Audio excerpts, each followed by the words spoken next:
ଖଣ୍ଡପଡ଼ାରେ ନିର୍ମାଣାଧୀନ ବୃହତ ମେଗା ପାନୀୟ ଜଳ ପ୍ରକଳ୍ପ ପ୍ରଥମ ପର୍ଯ୍ୟାୟରେ ସଫଳତାର ସହ ପରୀକ୍ଷଣ ଶେଷ ହୋଇଛି।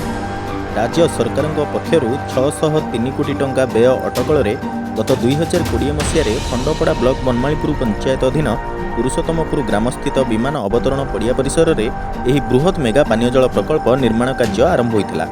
ପ୍ରକଳ୍ପ ନିର୍ମାଣ ଦାୟିତ୍ୱ ଜିଭିପିଆର୍ ନାମକ ଏକ ଠିକା ସଂସ୍ଥାକୁ ହସ୍ତାନ୍ତର କରାଯାଇଥିବା ବେଳେ ପ୍ରକଳ୍ପ ନିର୍ମାଣ କାର୍ଯ୍ୟ 2 ବର୍ଷ ମଧ୍ୟରେ ଶେଷ କରିବା ନିମନ୍ତେ ଲକ୍ଷ୍ୟ ଧାର୍ଯ୍ୟ କରାଯାଇଥିଲା। ମାତ୍ର ପ୍ରକଳ୍ପ ନିର୍ମାଣ କାର୍ଯ୍ୟ ମନ୍ଥର ଗତିରେ ଚାଲିଥିବା ଯୋଗୁଁ ଅବଧି ମଧ୍ୟରେ ଶେଷ ହୋଇନପାରି ଇତିମଧ୍ୟରେ 4 ବର୍ଷ ବିତିଥିବା ବେଳେ ଏବେ ଏହି ବୃହତ ପ୍ରତୀକ୍ଷିତ ମେଗା ପାନୀୟ ଜଳ ପ୍ରକଳ୍ପ ଖୁବ୍ ଶୀଘ୍ର କାର୍ଯ୍ୟକାରୀ ହେବାକୁ ଯାଉଛି।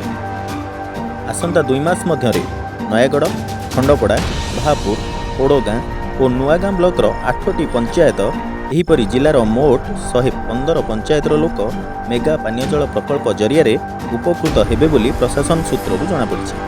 ଭାପୁର ବ୍ଲକ ଅଧୀନ ପଦ୍ମାବତୀ ଗ୍ରାମ ପାର୍ଶ୍ୱସ୍ଥ ମହାନଦୀରୁ ପାଇପଲାଇନ୍ ଯୋଗେ ଅଶୋଧିତ ଜଳକୁ ବନମାଳୀପୁର ଟ୍ରିଟମେଣ୍ଟ ପ୍ଲାଣ୍ଟକୁ ପଠାଯିବା ପରେ ଜଳ ବିଶୋଧନାଗାରରେ ସଫଳତାର ସହ ଜଳକୁ ବିଶୋଧନ କରାଯାଇଥିଲା।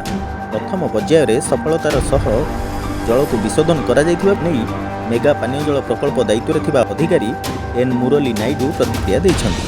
ଏହି ପ୍ରଥମ ପର୍ଯ୍ୟାୟ ପରୀକ୍ଷଣ ସମୟରେ ନୟାଗଡ଼ ଜିଲ୍ଲା ଗ୍ରାମ୍ୟ ଜଳ ଯୋଗାଣ ଓ ପରିମଳ ବିଭାଗ ଅଧୀକ୍ଷଣ ଯନ୍ତ୍ରୀ ସରଫରାଜ ଖାଁ ଏବଂ ସହକାରୀ ଯନ୍ତ୍ରୀ ସୁଭାଷ ଚନ୍ଦ୍ର ସ୍ୱାଇଁ ପ୍ରମୁଖ ଉପସ୍ଥିତ ରହିଥିଲେ। ଅଦ୍ୟାବଧି ମେଗା ପାନୀୟ ଜଳ ପ୍ରକଳ୍ପର 80% କାର୍ଯ୍ୟ ଶେଷ ହୋଇଥିବା ନେଇ ଖଣ୍ଡପଡ଼ା ବ୍ଲକ ଗ୍ରାମ୍ୟ ଜଳ ଯୋଗାଣ ଓ ପରିମଳ ବିଭାଗ କନିଷ୍ଠ ଯନ୍ତ୍ରୀ ପ୍ରତିଭା ମଞ୍ଜରୀ ବାରିକ କହିଥିବା ବେଳେ ଏହି ବୃହତ୍କାୟ ପ୍ରକଳ୍ପ କାର୍ଯ୍ୟକାରୀ ହେବା ପରେ ନିର୍ଦ୍ଧାରିତ 5ଟି ବ୍ଲକ ଅଞ୍ଚଳର ଜନସାଧାରଣ 24 ଘଣ୍ଟା ପାନୀୟ ଜଳର ସୁବିଧା ପାଇପାରିବେ ବୋଲି ପ୍ରତିକ୍ରିୟା ଦେଇଛନ୍ତି।